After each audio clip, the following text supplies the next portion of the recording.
Class 12th physics board exam का एक most important derivation और मोस्ट इम्पॉर्टेंट टॉपिक में से एक है गॉस थ्योरम या गॉस लॉ। गॉस लॉ का ये फर्स्ट एप्लीकेशन है, इसको आज हम पूरा डेरिवेशन करने वाले हैं। इसका फॉर्मूला मोस्ट इम्पॉर्टेंट है, क्वेश्चंस आते हैं इसके ऊपर। तो हमारा फर्स्ट एप्लीकेशन क्या है? Field due to the infinite long straight uniformly charged wire, यानी यूनिफॉर्मली चार्ज्ड वायर है, इसके अक्रॉस हमें इलेक्ट्रिक फील्ड पूछ रहा है और ये इनफाइनाइटली लॉन्ग है। ठीक है, तो ये देखो, ये एक रोड है, पॉजिटिवली चार्ज्ड है। अब पॉजिटिवली चार्ज्ड है तो इलेक्ट्रिक फील्ड की वैल्यू क्या होगी? अवे फ्रॉम दैट पॉइंट, यानी कि ई इलेक्ट्रिक फील्ड की डायरेक्शन इधर होगी। ठीक है, अब हमने क्या किया, अपनी तरफ से एज्यूम कर लिया एक गॉस सरफेस। अब रोड है तो हमने एक सिलेंड्रिकल गॉस सरफेस लेट कर लिया कि पूरा ही सिलेंड्रिकल है हमारा गॉस सरफेस। ठीक है, अब इसमें हमें देखना है, देखो गॉस थ्योरम क्या कहती है? गॉस लॉ के अकॉर्डिंग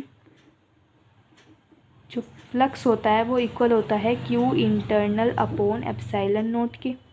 ये होता है ना, हमें इसी थ्योरम को लगा के ई की वैल्यू पूछ रहा है इसके लिए। ठीक है, तो हमें पहले फ्लक्स निकालना पड़ेगा। तो फ्लक्स देखो, यहाँ पे 3 सरफेस है, फर्स्ट सरफेस, सेकंड सरफेस और थर्ड सरफेस। इन तीनों सरफेस की वजह से क्या होगा? फ्लक्स प्रोड्यूस होगा। तो फ्लक्स का फॉर्मूला क्या होता है? और ई डॉट डी एस, यानी कि एरिया वेक्टर और इलेक्ट्रिक फील्ड है ना। इसमें देखो इलेक्ट्रिक फील्ड की डायरेक्शन किधर होगी? इधर, और एरिया की इधर होगी। ठीक है, इसमें देखो इसकी भी एरिया की डायरेक्शन इधर होगी और इलेक्ट्रिक फील्ड तो इधर है ही। और बीच वाले सरफेस के लिए क्या होगा? इलेक्ट्रिक फील्ड की वैल्यू इधर है और एरिया वेक्टर की भी तो वैल्यू इधर ही है। ठीक है, अब देखो ई डी एस कोस थीटा होता है, जो टोटल नेट फ्लक्स होगा वो क्या होगा?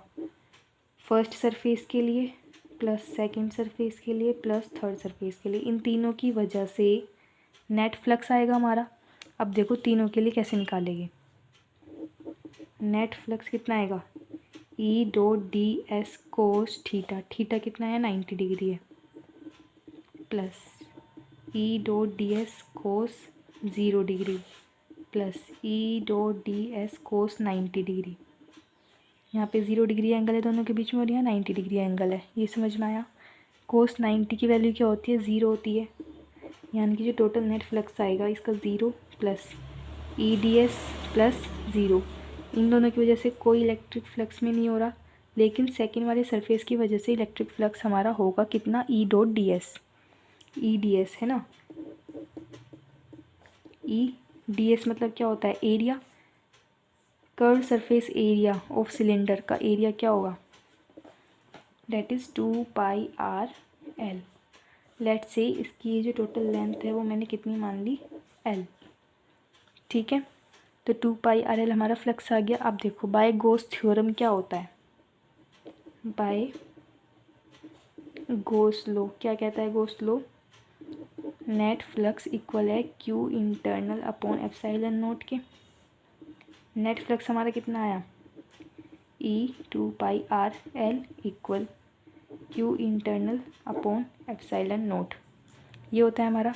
हमसे क्या पूछ रहा है? ये हमें क्या निकालना है? फील्ड, इलेक्ट्रिक फील्ड की वैल्यू निकालनी है। तो इलेक्ट्रिक फील्ड क्या आएगा?